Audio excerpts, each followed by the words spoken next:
So we've assembled a group of people to talk about the vexed question of how we get the balance right. How do you balance a bureaucracy and a boom? One of them, Jim Betts, has to lead pretty soon, so I'll get Jim up first with you. Jim Betts, the Chief Executive of Infrastructure New South Wales. Leilani Frew, the boss of, I forgot the name of the agency, but it's the federal government agency in charge of all infrastructure spending. Jason Sousa from Lendlease Major Projects. Oh, and Kevin Young, the other side, the CEO of Sydney Water, the organisation that used to run Western Sydney. Where the water pipes went, so did the community. Then RMS took over, and now the Greater Sydney Commission runs it. Ladies and gentlemen, thank you very much for joining us.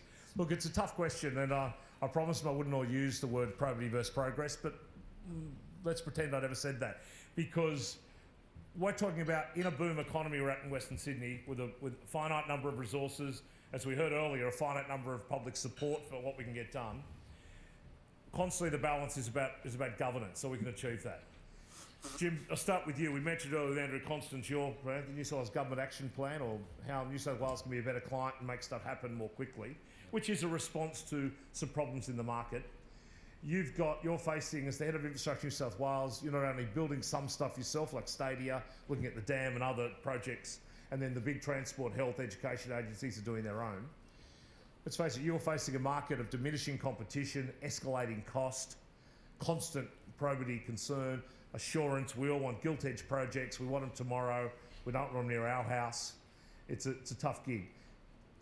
By driving this document, is this about how we balance that? Is it about trying to get a better model of risk allocation between the public and private sector?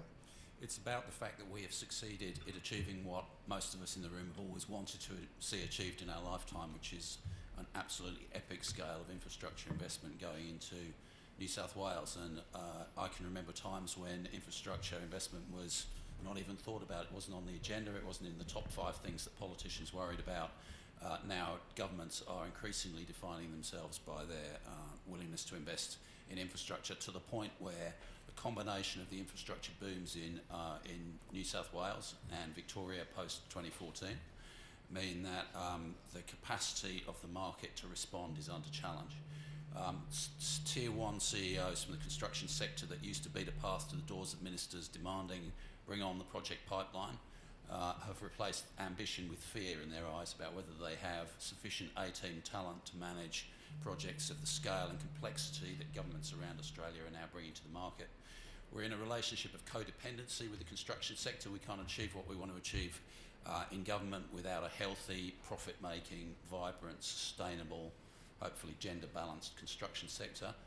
What the action plan is attempting to do is to set out government's contribution to making that possible by making sure we don't drive the private sector out of business by unrealistic approaches to risk allocation, unrealistic, one-sided approaches to procurement. We're no longer in a buyer's market, we're in a highly volatile market, and we need to genuinely operate in a spirit of partnership. That's what that's about. One of my patrons, Kerry Schott, the great lady of infrastructure of this state, said to me, maybe in an informal, probably in a private capacity, about 18 months ago, we might need to not do some more projects. She'd sat on panels, boards, government boards, looking at bids that year after year were going up 15, 20% for the same project.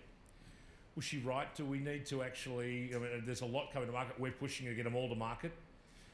Do we need to spread them out? Will the market sustain? Will government have an appetite for the sort of prices that are going to have to be the case based on that demand? Well, Jason's going to have views on this. I think if it were possible to smooth the profile and to provide a very clear view about what a steady program of investment would look like over 10 to 15 years, that would be great. No one wants the boom-bust stuff of the resources that the resources sector experienced. The fact is, I don't think we've got a problem with having a pipeline of infrastructure projects for the next 10 to 15 years, but our capacity to deliver those affordably will depend on whether we're willing to meet the private sector halfway in terms of risk allocation and in terms of efficient approaches to bidding. So a bid costs about 1% of the capital cost of a project. New South Wales alone is delivering $87 billion worth of infrastructure over the next 4 years. If we expect 3 bids for each project, that's $600 million the private sector has to spend on bidding. That's resources being tied up that could be spent actually building stuff. So streamlining our processes and working collaboratively in a relationship of trust enables us to have our cake and eat it potentially. I'm being a bit Jim heavy because he's literally going to leave sometime during the panel to catch a plane. So, but he segued to Jason, so it's perfectly, Jason. There's As I said, there's three real inputs to the cost of infrastructure or major property in this town. One is the cost of labour. It's difficult to do much about in a fluid market, and we're not so big on 457 Vs as we used to be. One is the cost of blue metal and steel and concrete, etc., and they're largely a fixed cost. The other's probably the cost of bidding, cost of regulation, etc. I know you probably agree with me that we might look at number 3 to try and get the cost down. Why is the reason that we are probably the most expensive market in the world for governments to procure or private sector to procure major infrastructure projects? Well, I mean, I think I just want to quickly pick up on what Jim just said, because as usual he's eloquently put the case for why today's market requires a today's solution as opposed to yesterday's market and yesterday's solution. So, you know, we are in a very active market now across Australia. I think it would be safe to say even in some of the smaller states the infrastructure market is hot, and that is drawing resources across the board. And we've had the sort of fortunate experience of the mining sector coming off at the right time, so at least the infrastructure market can get the resources it needs. But the issues we're facing in terms of costs, and Jim just put the case clearly, is if you have a bidding process that requires 3 consortia fully baked to put a bid on the table, that is a very expensive process, and that money essentially comes off, it's added on to the price of any project. So what that requires us to do, and this is the point of the action plan that Jim so effectively consulted with the market on, is to say, well, we've got to find new ways of partnering very, very early on to avoid some of these costs in bidding, but not just the bidding costs, but also coming up with a price for infrastructure that is seen very clearly as value for money in government and value for money in the market, that then allows a smooth delivery of the project. And I'll just hark back to something that Angela said earlier as well. Part of that cost is actually the community engagement cost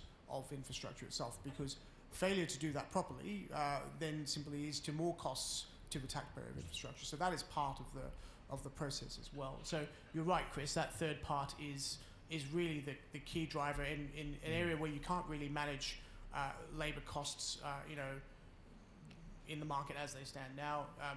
There are some prices for resources that are going to be what they're going to be unless we increase substantially supply. So really we have to come more to this early engagement, early partnership model that both Jim and Leilani actually have driven in various guises. I'm delighted to hear. I wish it was the case that the people in charge of the engagement with the expensive part of bidding, but my building suggests it's not, but I get the point. Leilani, you went from state government managing infrastructure to the federal government managing infrastructure, the ATM transition, as some call it. What have you learnt in going from state to the federal government, a different perspective, at a time when federal government is going further into the value chain of procurement than it probably did in the past? What has your learnings been between those two? So yeah, lots of learnings, but I think I want to come back to maybe a bit of another perspective, leveraging off some of the comments from Jason and Jim. I think that yes, we are going through a boom, and I think that there is a lot of activity happening, and I know the market's is quite concerned about the stress, and so are governments.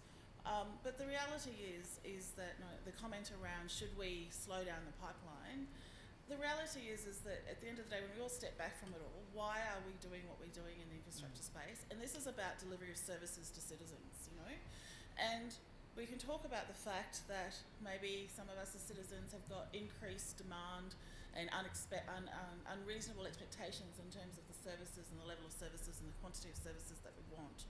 But really, that's what's driving the response that's happening. And so to be able to respond to that, there has been across the nation decisions around infrastructure being key to respond to that.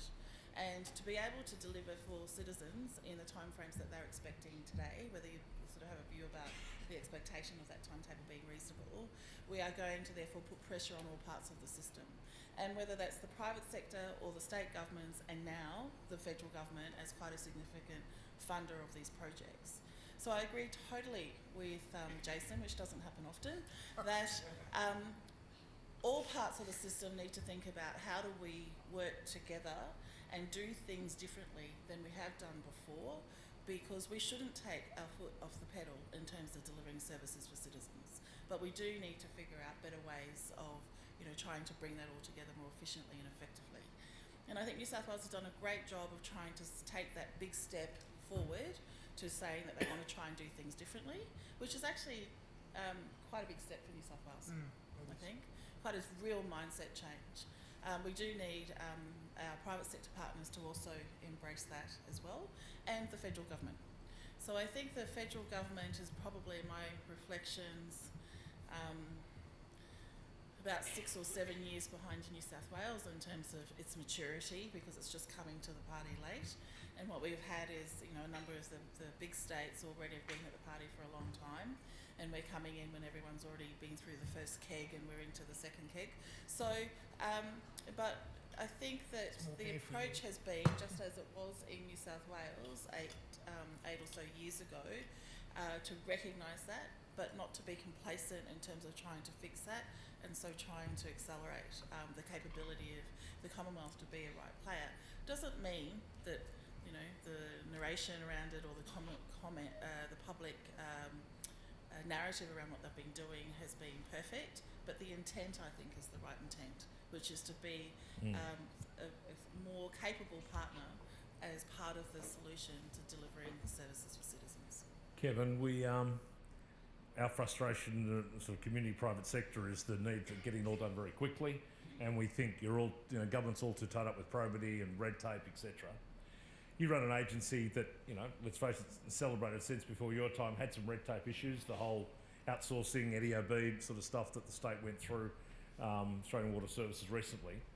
You're running an agency now that's back in the game, and how's the culture in the Sydney Water to come out of that, to not to instantly go, we talk to no one, you know, it's easy to shut up shop and do nothing and no one will ever get in trouble.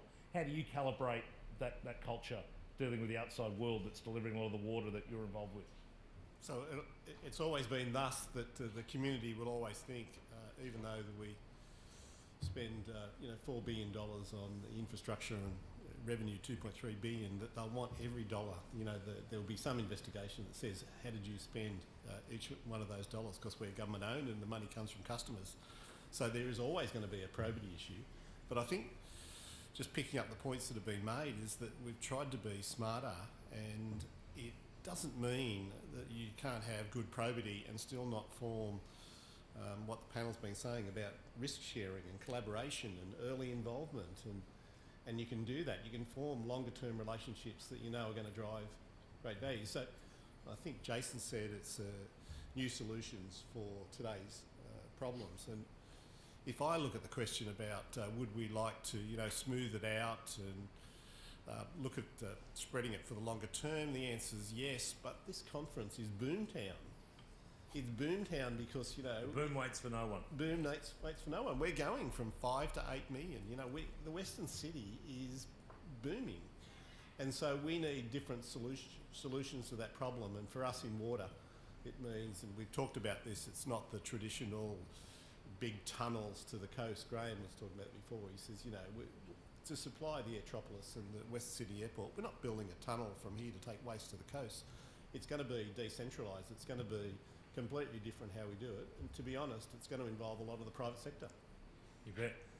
Jim, those comments about a BOOMTOWN, have we got is the regulatory levels right to manage the boom, or more bluntly, does the state government still want projects too de-risked before we go for it? Can we give a permission slip for some bureaucrats and investors to get something wrong, or do we have to go for an absolute perfect pre-outcome on every project?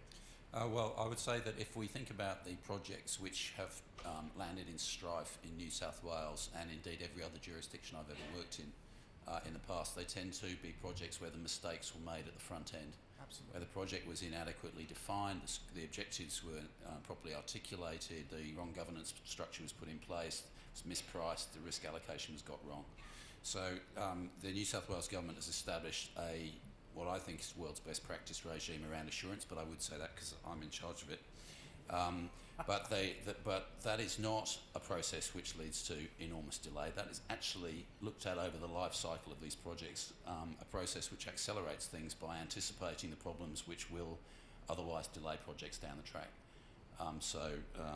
Front-end engineering, design, due diligence, rigour, understanding the risk profile of a project, engaging with the market thoroughly, engaging with the statutory planning system to anticipate the kinds of conditions that might be put on a project down the track, and properly pricing all of those things actually makes for a smooth passage through procurement into construction and into operation. So I don't think we're over-egging the front end. In fact, I think the lessons of the projects that we've had which have gone wrong are suggesting we've been too light on at the front end. Your process you went through also has presumption of almost politics not being in that. You're involved in one project at the moment. I hate to kick a party while it's down, but New South Wales Labor, I think, is going to have a lot of questions to answer to Western Sydney if it continues in opposition to an orderly process towards the dam issues of Warragamba.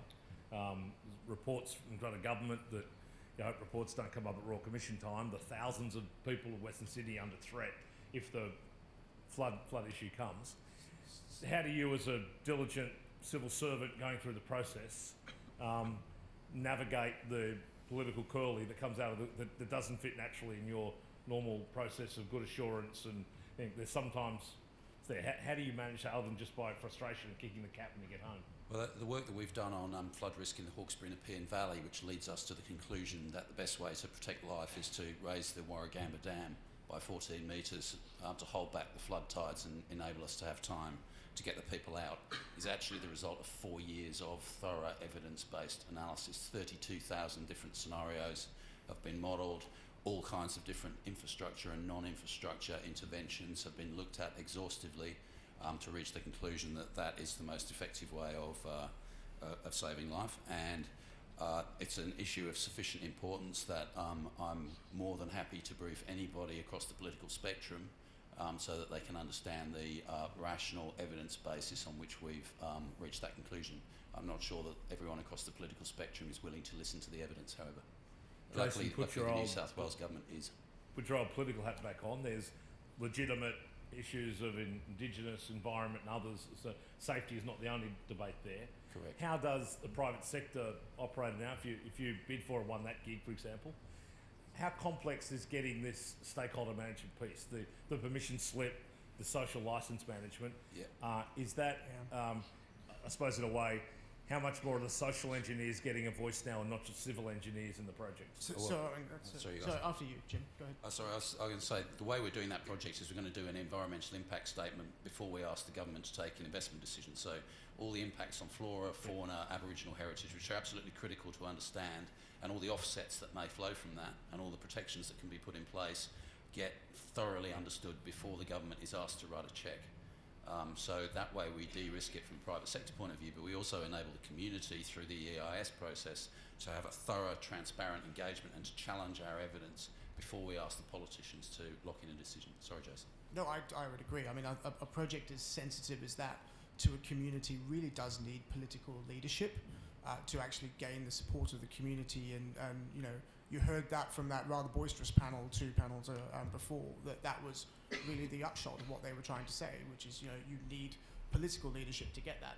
I just, if you don't mind, Chris, wanted to pick up with something that Kevin said as well, which is on a lot of the, in Western Sydney... There's not been enough fighting on this panel yet, but I'm just warning you, I expect a little more biffo at some stage. Well, you know, you first or me. Right, we actually work for Kevin and we really love working for Sydney Water, just to put that on the record, so no biff here.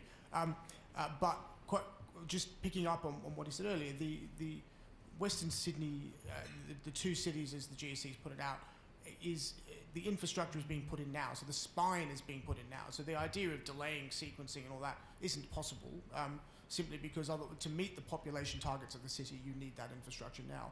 The bit that where I do have some disagreement with the way we are going about it is that we haven't yet found a way to leverage private capital effectively off the massive public sector investment that's going in. And that's largely because, you know, we buy a road, you know, and a road gets built and it's a beautiful road, and the land use planning around it sort of is being done at the same time, but we're not necessarily procuring that at the same time.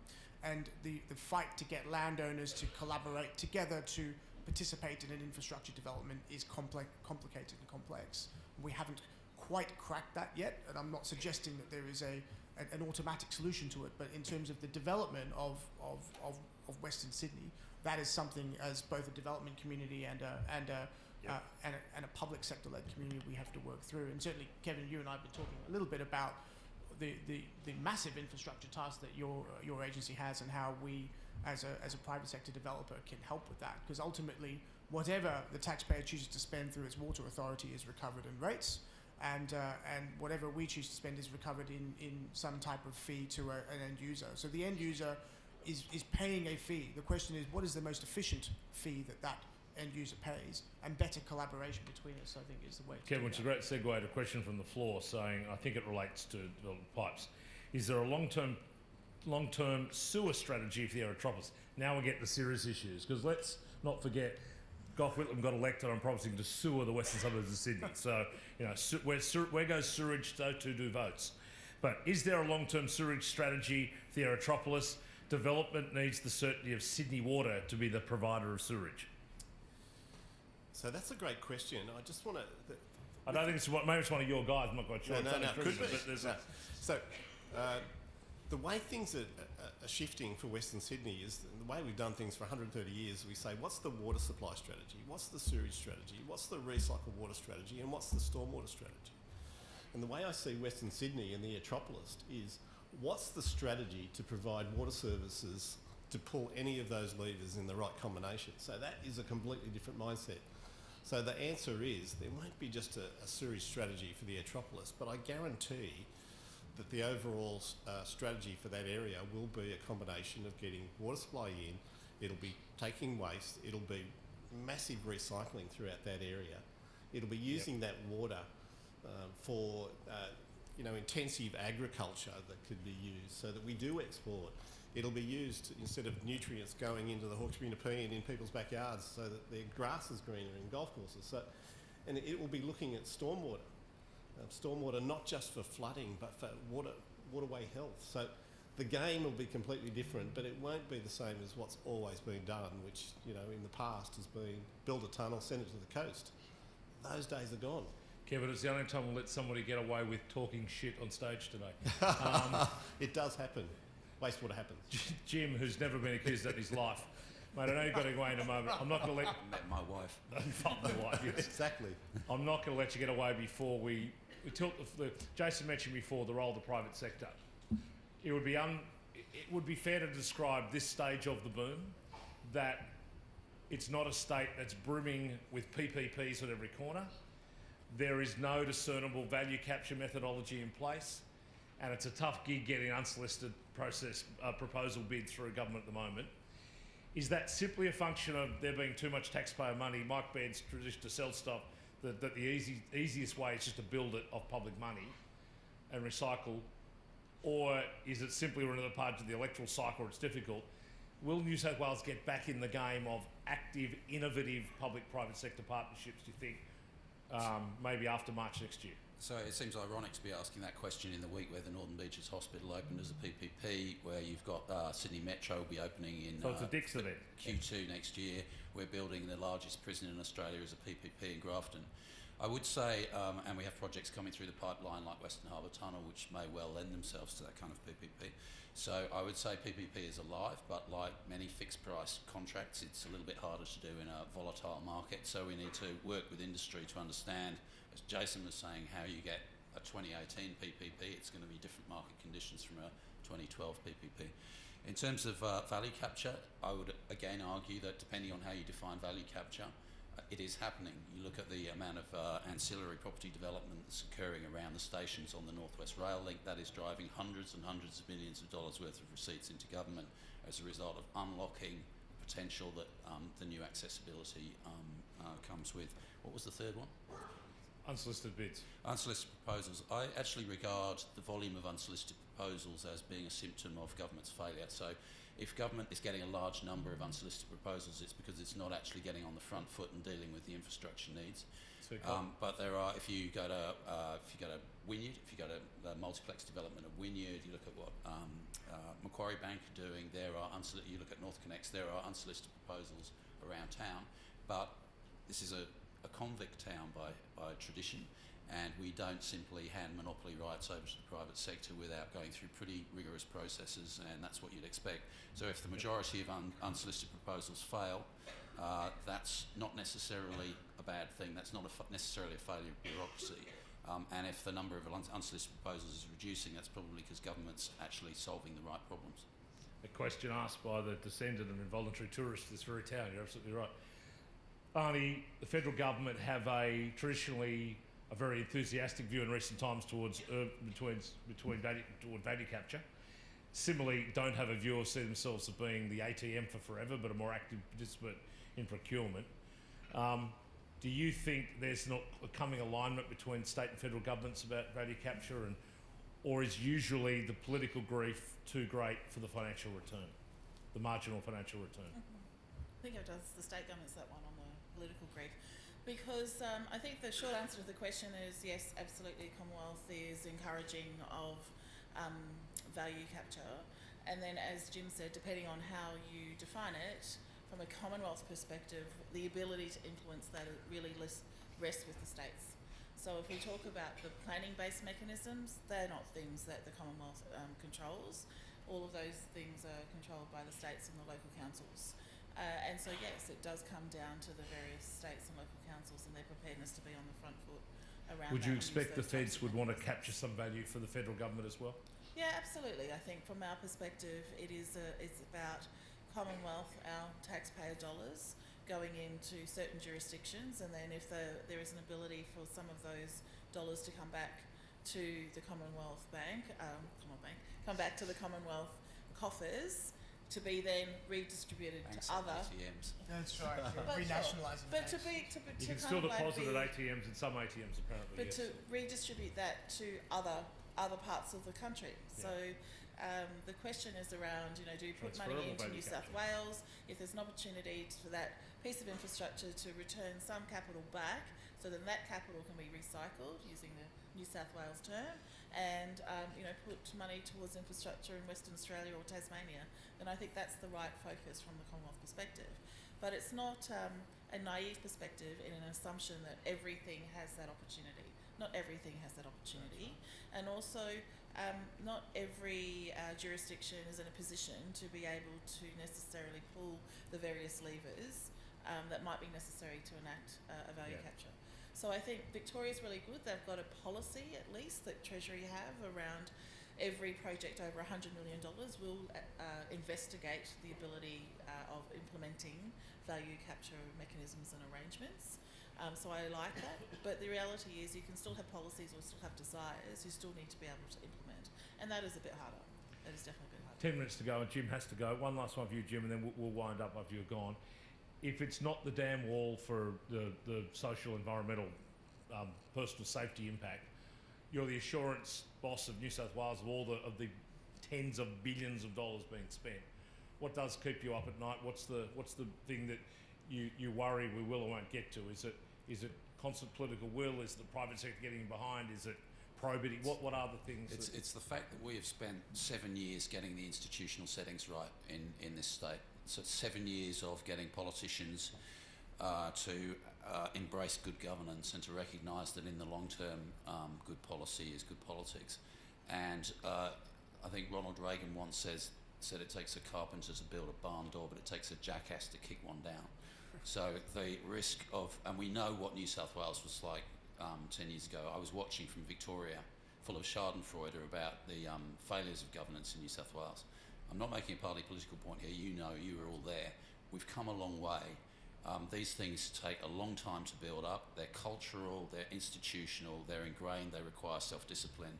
And what keeps me awake at night is the thought that that might be capriciously thrown away by either side of politics in an increasingly knife-edge political environment.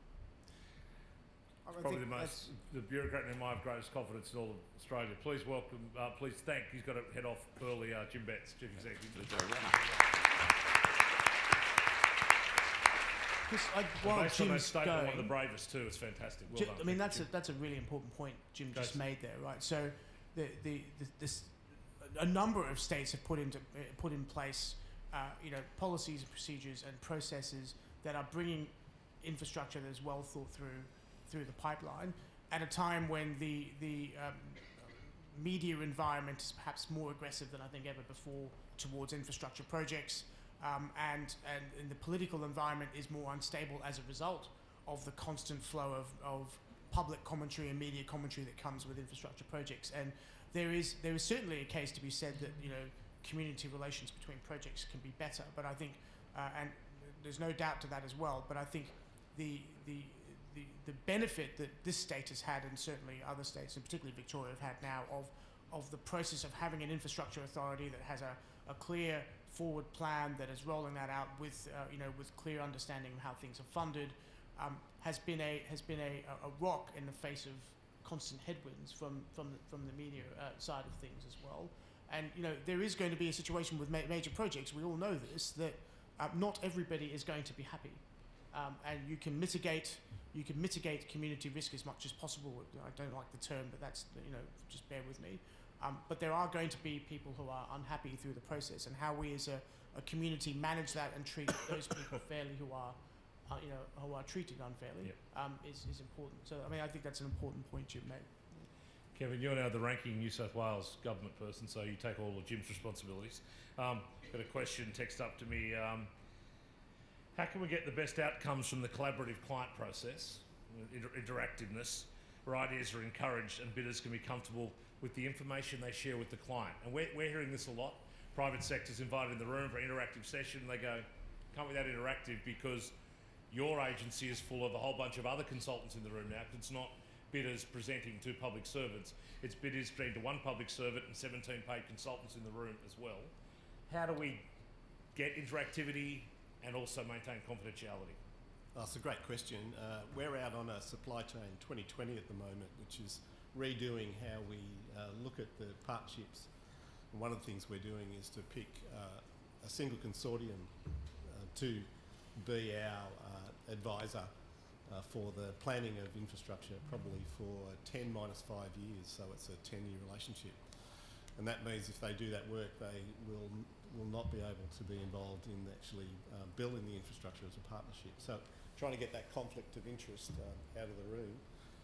But I think it's true, some of the earlier contract involvement that we've had in the past, and we've had great success in that, there's always a worry that I'm sharing so much that I'm making this available and I could lose what I see as a winning part of the bid. So A quick follow-up for you as well. You and I have had a discussion once where, without giving your colleagues up, you called all of the utility bosses together and said, we've got this boom we've got to manage, and whether they're in all different sorts of, you know, power, water, etc., and said we might need to coordinate, let's paraphrase you, coordinate our efforts so that we almost get single source and get it sorted. I think you felt like the most naive person in the room. They all said, yeah, right, we're going to slip that in while we can, and we'll blame it on that. And if WestConnex is ugly, local council take the rubbish out and it's blamed on that. Is there an argument for maybe Jim's agency to be a utilities coordinator, so a major project goes forward, they have a one-stop shop for local government, power, water, sewerage, you name it? it's a perfect time for me to make this comment as Jim's left the room, I think. So, yeah. I timed it for you well. No, I did try that. I tried to get all of the different utilities together and say, let's do a one-stop shop, because with a boom like this, time's money, we need to be coordinated. And I think that's what most developers will talk about. I got them done, but I didn't see this agency. And RMS is here, and Sydney Water's there, and the navigation of all of the various agencies. So I think it is a good idea, and it could be done. And the big point that we're seeing changing, and I've seen it in the conference this morning, is that, you know, in the old days, people would say, I want to tell this community that we're spending so many billions of dollars on transport, or I'm spending so many billions of dollars on a hospital, or we're spending $3 billion on water or wastewater. But what I'm hearing from the conference today, and what you're talking about, is what does the city get out of it? So what's that money doing for us? So we're creating a 30-minute transport city that the time that you wait at a hospital reduces. So I think that the whole focus here, I'm beating a drum on this, rather than a focus for us on water, on wastewater, recycled water, is what's the city outcome getting out of that? And that means there's got to be a lot more collaboration. And for us, we see the future is that we're also involved in energy. So we generate 20% of our energy from renewable sources, and we want to double that. So we're becoming an energy company. So it makes sense that there's more coordination for energy supply, water, wastewater, there should be a way that we should coordinate what we're trying to get out of the cities. That again, I mean, one thing I've been talking about recently is that argument, what is the point of all this stuff, is becoming more salient. So, you know, somebody said earlier, you know, people have got infrastructure fatigue. I mean, and that's, you know, it's a valid point. Like the whole 50 years of the boom to go, they better get used to it. They're going to be, but what, I think one of the things that we in the private sector need to be a lot better at standing up and helping those who are elected to and have chosen to be elected to office, and those in the public sector, in arguing the case for why things are happening, what the purpose for that is, and what the benefit to the community, as Lani was saying. Okay, Jason, you've been too nice to all the public servants. If that was my biffing point, right? Yes. You've had the nice of now. What are they doing wrong? Last point for you. What am I doing wrong? What are they doing? Oh goodness me! Why are they a block on progress? What for a private sector can do better? I would challenge that. Why are they a block on progress? I mean, I'm not sure. I'm not sure we can argue that government in itself is a block on progress, when government at the moment nationally is investing taxpayers' dollars in infrastructure more than ever before, right? So I would say, if anything, the elected governments nationally now and their bureaucracies are putting more infrastructure into the market than perhaps historically ever before, right? I think what we can argue is that we can be more efficient in the way we're doing it, and I don't think anybody at the table here, all of us have worked both sides, would argue that we can't be better at doing it. And I think where we were talking earlier about early contractor engagement, reducing upfront costs of getting in and not designing everything up to the last bolt before coming to market, all this stuff that we talk about, that's the game. And for me, and certainly for the organisation I represent, the game is get in early so we can work together in partnership to design actually what the solution is to something together, as opposed to, you know, trying to figure out what the solution is first before actually, you know, testing it in the market. Lani, you've got views on that. Larry McGrath's such a more provocative moderator than me. I've tried hard. So, Lani, the Commonwealth always gets the last word. So. I'd like to respond in terms of, I think the block on progress is ourselves. Because the conversation that I continue to hear, and you've advocated that, is it's a them and us. You know, your comment around what are the bureaucrats doing wrong, and I think if we continue to sit there and think about you and us, the community, the people, all of that sort of stuff, we will continue to be our own worst enemy in terms of continuing to progress. So partnership means partnership, not partnership when it's convenient, and not when it's not convenient, that we sit there and we start talking about them and us. And I think that, you know, if we continue to have these conversations around, destructive conversations around, you know, unfair risk allocation, or, you know, over bureaucratic processes, and making an implication that the private sector does things so much better. Having come from the private sector, I know there is some things the private sector don't do so well, and having now been in the public sector, I know there's amazing things that happen in the public sector. So I think that we all need to get out of that mindset, and I think some of the conversations that we keep talking about, which is like risk allocation, how do we get private finance more into public infrastructure, you know, and having vested interests driving what we're doing will be our biggest block to progress. Perfect answer. Fantastic. And I think, as we've seen today, that concept of you only get a boom built in a partnership model. It just won't happen any other way, and that's fantastic. Again, could you please join me in thanking our three remaining panellists in that session. Apparently we've proved it's not bureaucracy versus the boom, it's bureaucracy and the boom, holding hands, walking down the street, doing it very well.